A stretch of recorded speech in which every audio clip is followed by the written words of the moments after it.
기도하는 가정은 망하지 않습니다. 기도하는 나라와 민족은 결코 망하지 않습니다. 기도하지 않고 살 수 있는 사람은 절대로 복된 사람이 아닙니다.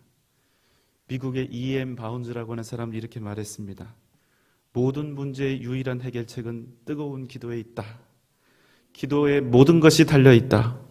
오직 기도하는 손만이 하나님의 뜻을 이룰 수 있다. 기도하는 부모를 둔 자녀는 결코 망하지 않습니다. 여러분, 우리가 자녀들을 위해서 무엇을 할 수 있을까요? 돈이 있고 힘이 있으면 우리가 그것으로 자식들을 잘 기를 수 있을까요? 내 힘을 다하고 지혜를 다하여 가르치고 보살피면 그것으로 자식들이 내 뜻에 합당한 사람들로 잘 자랄 수 있을까요?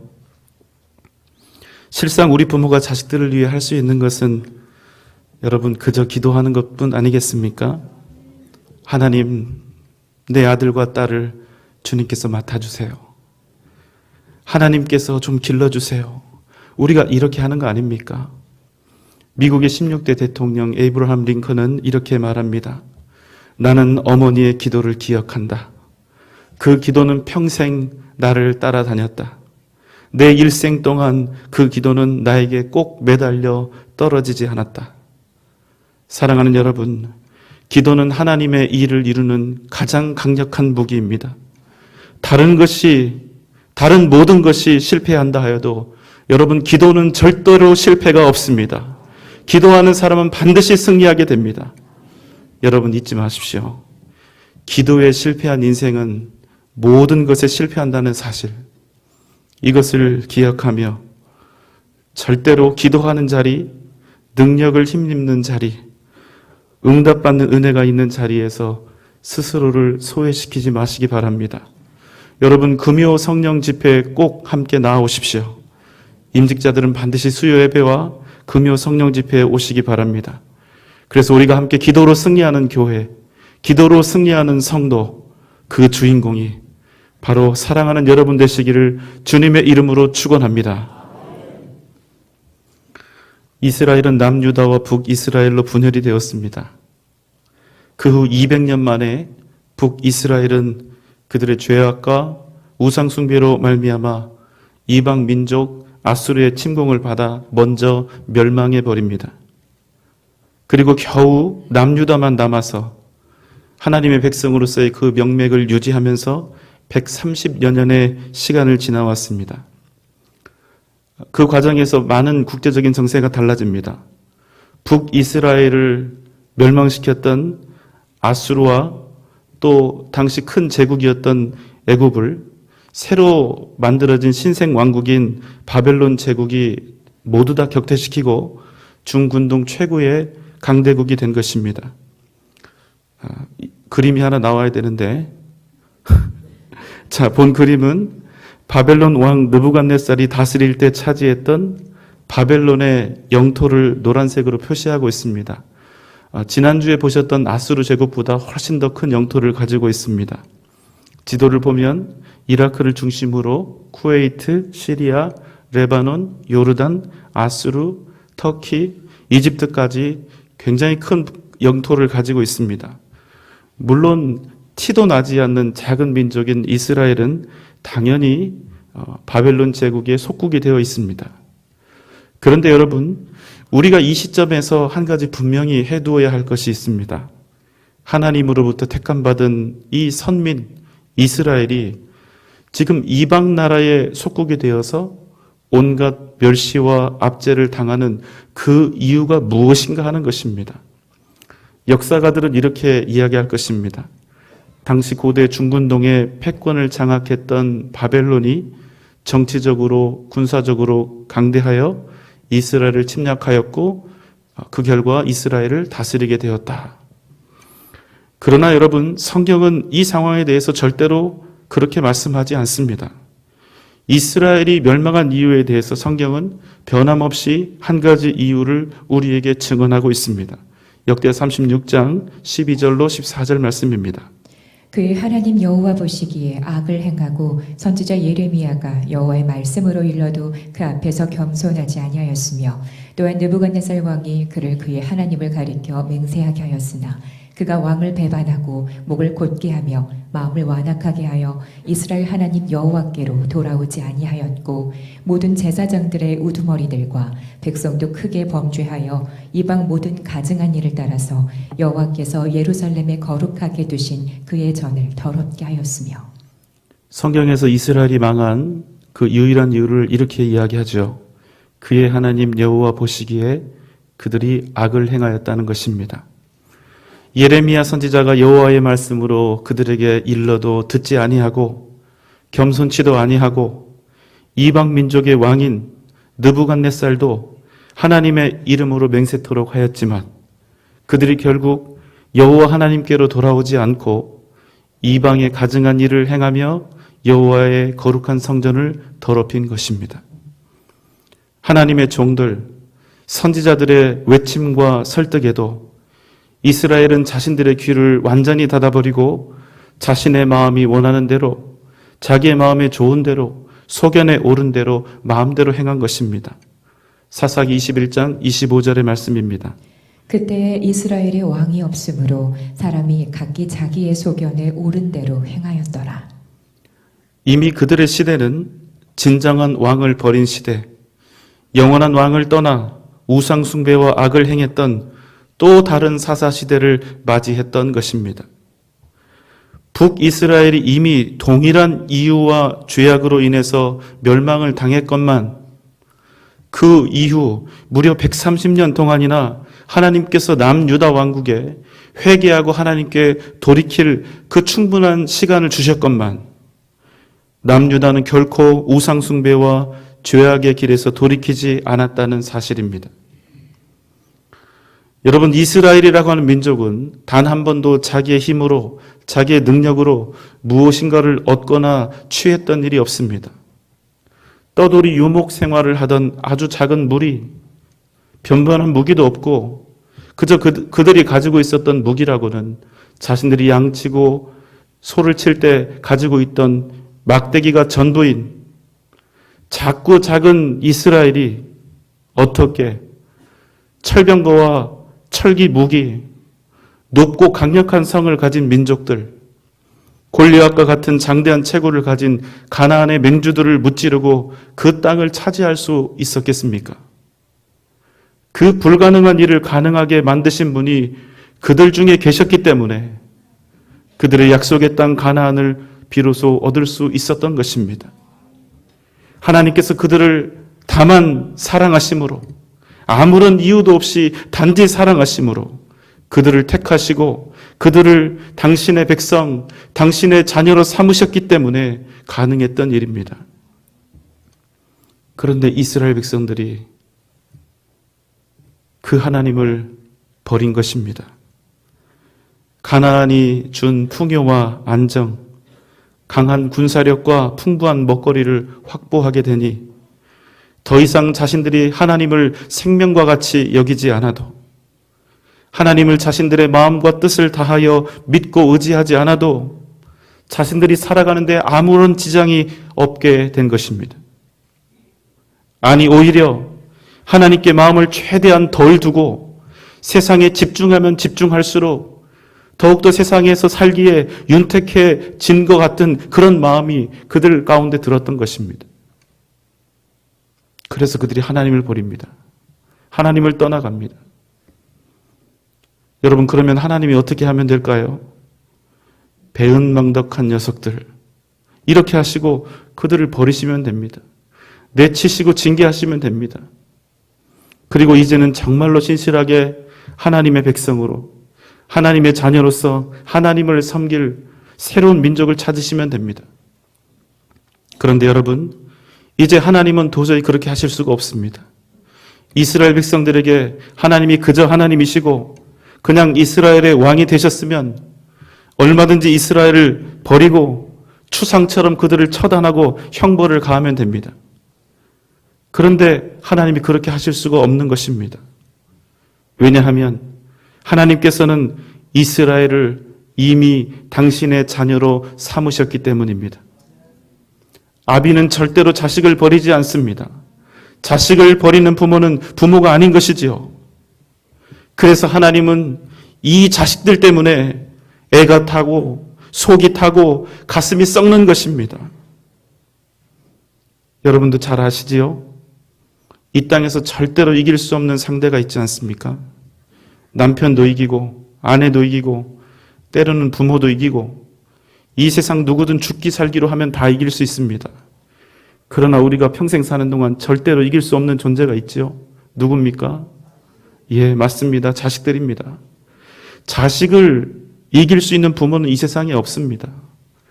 만약에 자식을 이기며 사는 부모가 있다면 그 부모는 자식들에게 상처를 남기는 부모가 될 수밖에 없습니다. 여러분, 부모의 삶, 부모의 일생이란 무엇입니까?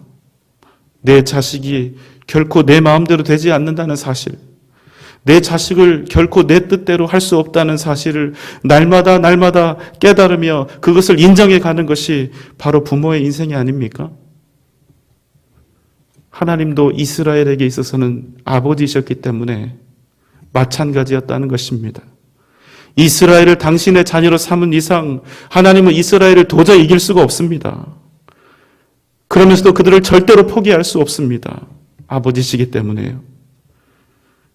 그런데 마지막 남겨진 이 남유다 왕국은 끊임없는 영적인 타락과 죄악, 성적인 음란과 도덕성의 상실, 더러운 우상숭배로 인하여 걷잡을 수 없을 만큼 마지막 심판을 향해 걸어가고 있었다는 것입니다.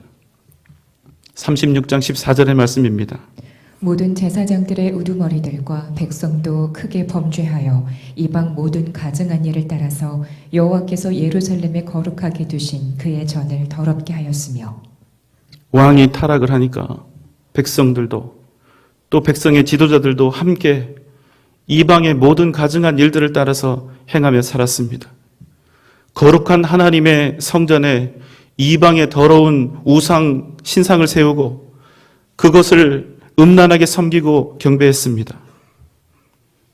바로 그때 남유다의 왕으로 오른 이는 마지막 왕이었던 시드기야입니다.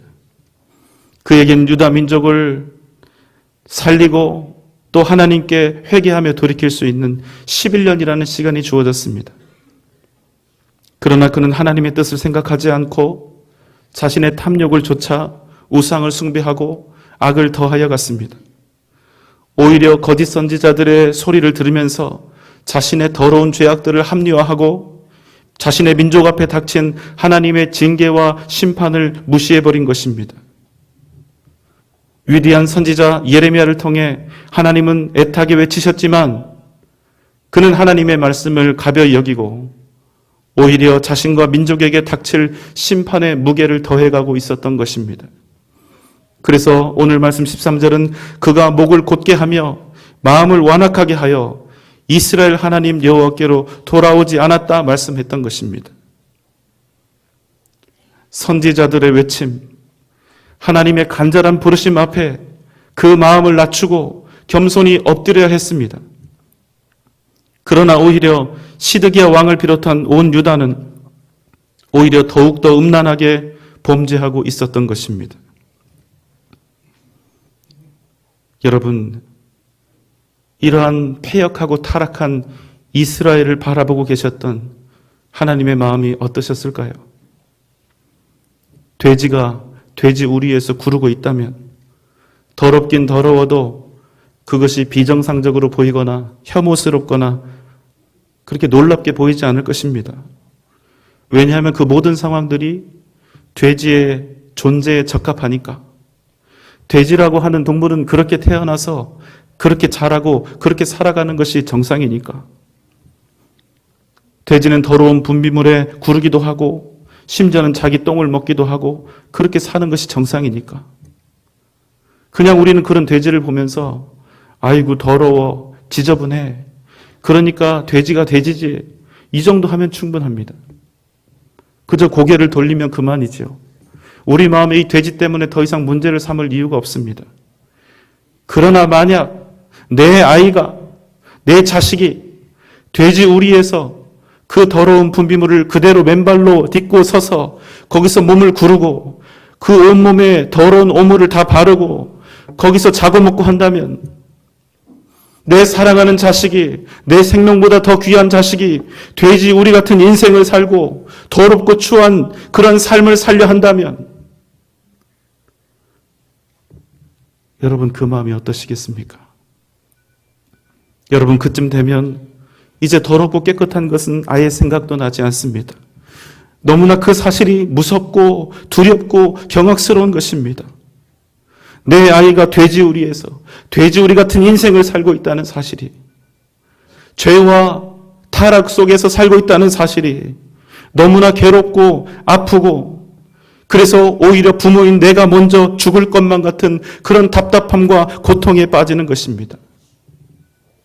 왜냐하면 지금 돼지우리 속에 있는 것은 돼지가 아니라 내 생명보다 더 귀하고 소중한 내 자식이니까. 그래서 여러분 이것은 단지 더러움의 문제가 아니라 생명에 관한 문제예요. 너무나 소중한 내 자식의 존재와 정체성에 관한 문제라는 것입니다. 우상 숭배와 더러운 죄악 가운데 거하고 있던 이스라엘을 바라보고 계셨던 우리 하나님의 마음이 그러셨습니다. 그래서 하나님께서는 이스라엘에게 이렇게 하셨습니다. 36장 15절 말씀입니다. 그 조상들의 하나님 여호와께서 그의 백성과 그 거하시는 곳을 아끼사 부지런히 그의 사신들을 그 백성에게 보내어 이르셨으나, 하나님께서 이스라엘을 자신의 자식으로 삼으신 이상 이 자식들을 도저히 이길 수도 없고 그렇다고 해서 포기할 수도 없습니다. 그래서 이 힘없는 아버지는 속이 타고 이미 썩어버렸습니다. 자식이 죽음의 길로 걸어가고 있을 때 부모가 아무리 말리고 소리를 치고 아비의 속이 찢어져도 자식들이 아비의 외침을 듣지 않습니다. 그리고 죽음의 길을 향해서 빠르게 달려갑니다. 그래서 하나님은 끊임없이 애타는 심정으로, 당신이 죽는 그 심정으로 자식들을 향해서 소리치고 계셨다는 것입니다. 그래서 오늘 본문은 이렇게 말씀합니다. 그 조상들의 하나님 여호와께서 그의 백성 이스라엘을 너무나 사랑하셔서 그들이 거하고 있는 예루살렘과 유다까지도 너무나 아끼고 사랑하셔서 부지런히 쉼없이 계속해서 끊임없이 하나님 당신의 종들과 선지자들을 그 백성에게 보내어 말씀하셨다는 것입니다. 이미 하나님을 버리고 떠난 패역한 이스라엘, 하나님을 더 이상 하나님으로 여기지 않고 더 이상 자신들의 아버지로 생각하지 않은 이스라엘. 그럼에도 불구하고 하나님께서는 이미 그들의 아버지가 되셨다는 그 한 가지 이유 때문에 그들을 여전히 사랑하시는 까닭에 심판받아 마땅한 그들을 버리지 못하고 절대로 포기하지 못하고 참고 인내하며 무려 500년에 가까운 시간 동안 하나님 당신의 종들인 선지자들을 보내어 그들을 향하여 회개하라고 부르짖고 계셨던 것입니다. 이에 대해서 이스라엘이 어떻게 했을까요? 16절의 말씀입니다. 그의 백성이 하나님의 사신들을 비웃고 그의 말씀을 멸시하며 그의 선지자를 욕하여 여호와의 진노를 그의 백성에게 미치게 하여 회복할 수 없게 하였으므로. 유다 백성들은 자신들을 향한 하나님의 애타는 사랑과 은혜를 회개의 기회로 삼기보다는 오히려 악을 더욱 행하는 기회로 삼았습니다. 그들을 하나님께서 불쌍히 여기심으로 끊임없이 기다리시며 자비와 긍휼을 베푸신 그 하나님의 은혜를 오히려 비웃고 선지자들이 외치는 말씀을 멸시하였으며 하나님의 종들을 학대하고 조롱하고 모멸했다는 것입니다. 그래서 말씀은 결국 이스라엘이 회복될 수 없는 지경에 이르렀다고 우리에게 증언합니다. 17절의 말씀입니다. 하나님이 갈대아 왕의 손에 그들을 다 넘기심에 그가 와서 그들의 성전에서 칼로 청년들을 죽이며 청년 남녀와 노인과 병약한 사람을 긍휼히 여기지 아니하였으며. 이에 하나님께서는 온 유다를 갈대아 왕 바벨론 느부갓네살의 손에 넘기심으로 그들을 심판하셨습니다. 그들은 가진 모든 것을 빼앗겼습니다. 성전은 불살라졌고 그들은 바벨론으로 끌려가 이방 민족의 노예가 되었습니다. 택함 받은 선민, 하나님의 백성, 하나님의 자녀 이스라엘, 그 영광된 자리에서 추락하여 하루아침에 침략자 바벨론과 그의 백성들의 노예가 된 것입니다. 여러분, 이러한 이스라엘의 역사를 보면 답답한 마음이 듭니다. 여러분, 무려 500년입니다.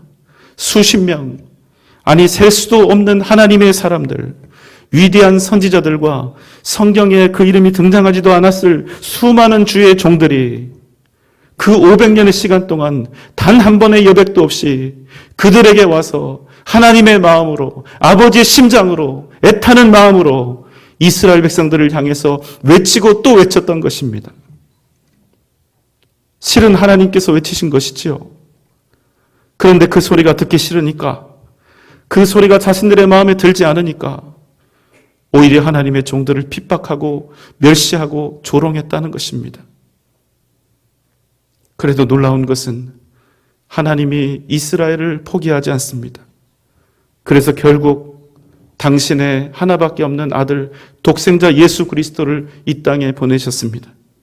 하나님께서 직접 외치시기 위해서 당신의 백성들, 당신의 자녀들의 마음을 직접 돌리기 위해서 하나님께서 오신 것입니다. 이스라엘이 멸망하고 난 후 당신이 보냈던 종들과 동일한 메시지를 가지고 이 땅에 오신 것입니다. 그리고 우리 주님은 외치셨습니다. 당신의 백성과 자녀들을 위해서 외치셨습니다. 회개하라, 천국이 가까이 왔느니라. 회개하라, 천국이 가까이 왔느니라. 그런데 여러분, 어떻게 되었습니까? 하나님께서 직접 이 땅에 오셨음에도 불구하고 인간들의 이 더러운 또 악한 행태와 마음이 전혀 바뀌지 않습니다. 주님께서 직접 이스라엘을 향해 외치셨음에도 불구하고 주님의 말씀에 귀를 기울이지 않습니다. 그 마음이 요동도 하지 않습니다. 그리고 그들은 결국 하나님의 아들 예수 그리스도를 십자가에 못 박아 죽이고 말았습니다.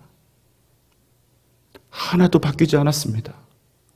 인간의 이 더러운 탐욕과 죄성이, 이 악함이 하나도 변하지 않았습니다.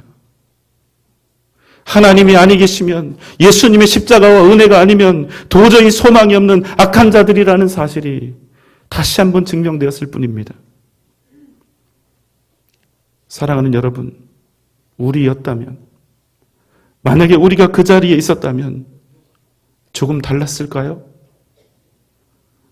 우리는 내 폐부를 찌르고 나를 부끄럽게 만들고 내 감정을 상하게 하고 때로는 내가 너무나 원하는 나의 의지를 가로막고 내가 좋아하는 것들을 악이라 선언하는 하나님의 말씀 앞에, 그 말씀을 전하는 이들 앞에 어떤 심정으로 서 있습니까? 우리는 하나님의 말씀 앞에서 어떻게 반응하고 있습니까? 하나님의 음성을 들으며 철저히 그 말씀 앞에 복종하고 있습니까? 아니면 혹시 외치시는 하나님의 말씀을 멸시하고 있지는 않습니까? 그 말씀을 조롱하며 비웃고 있지는 않습니까? 듣고 말씀을 듣는 중에, 이렇게 예배를 드리는 중에는 들으면서 아멘 하되 그 아멘의 의미가 그저 예배당 안에서의 화답으로 끝나버리지는 않습니까?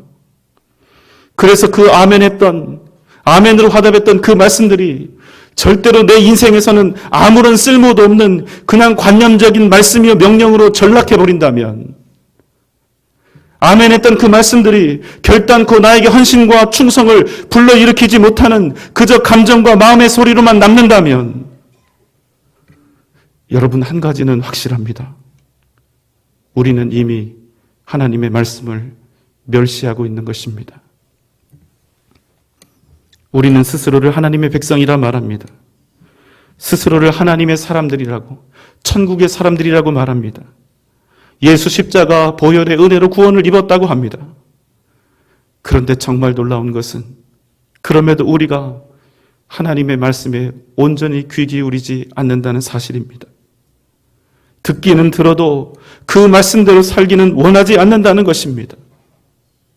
우리가 원하는 인생의 삶의 방식이 있기 때문에, 우리가 바라는 세상에서의 행복의 조건이 있기 때문에, 우리가 생각하는 의로움의 기준이 있기 때문에, 그래서 하나님이 우리에게 원하신 일과 방법도, 하나님이 이것이 진정한 행복의 조건이요 이유라고 말씀하시는 것들도, 하나님이 이게 의로운 것이라고 말씀하시는 모든 일들도 우리에게 큰 의미가 없는 것입니다. 하나님의 말씀은 그저 교회에서나 통하는 것이라고, 현실 속에서는 도저히 그렇게 살 수 없는 것이라고, 그래서 내 마음의 헛웃음으로 하나님의 말씀을 가볍게 넘겨버리고, 아무리 그렇게 말씀을 하셔도 진짜 기쁨, 진짜 만족, 진짜 풍요는 주님의 말씀 속에 있는 것이 아니라 교회 밖 세상에 있는 것이라고 그렇게 우리가 생각하고 살아간다면, 하나님이 귀하다 하시는 것보다 내가 생각하는 것이 더 귀하고, 내가 원하는 것이 더 귀하고, 내가 생각하는 이 세상에서의 삶의 방식이 더 합리적이고 더 효율적이고 더 이롭다고 생각한다면, 하나님의 말씀은 우리 안에서 비웃음거리요 조롱거리가 될 수밖에 없다는 것입니다. 그래서 우리가 듣기는 들어도 내 삶에서 하나님의 말씀과 하나님의 뜻대로 순종하며 살지 못하는 것입니다. 사랑하는 여러분, 이 시간 스스로를 한번 되돌아봅시다. 우리는 정말로 하나님의 간절한 외침에 귀를 기울이며 살고 있습니까? 우리는 내게 온 하나님의 말씀에 따라 살려고 애쓰는 사람들입니까? 그냥 귀로 듣기만 하는 사람들이 아니라 날마다 그 들려진 말씀에 내 삶을 드리기 위해 내 모든 힘과 노력을 다하며 살고 있습니까? 사랑하는 여러분, 기억하십시오. 하나님의 말씀은 절대로 선택사항이 될 수 없다는 사실입니다. 들어도 되고 안 들어도 그만인 것이 아닙니다. 여러분, 우리가 정말로 하나님의 백성이라면 우리는 하나님의 말씀에 귀를 기울일 뿐만 아니라 그 말씀대로 살아야 한다는 것입니다. 대한민국 법에 따라 살면 대한민국 국민이요, 미국의 법에 따라 살면 미국 사람인 것입니다. 만약 우리가 정말로 하나님의 백성이라면 이 땅에 영원한 소속을 둔 이들이 아니라 저 영원한 천국에 우리의 소속을 둔 사람들이라면 우리는 반드시 하나님의 외침에 귀를 기울이며 그 말씀의 법을 따라서 살아가야 한다는 것입니다. 하나님의 음성에 귀 기울이지도 않고 그 말씀대로 살지도 않으면서 나를 하나님의 백성이라고, 나를 구원받은 천국의 사람이라고 주장하는 것은 여러분 너무 민망한 일이 된다는 것입니다. 사랑하는 여러분, 하나님의 백성으로서의 이 정체성을, 이 존재를 회복하기 위해서 만약 포기할 것이 있다면 여러분 아낌없이 단호하게 포기하고 내려놓으십시오.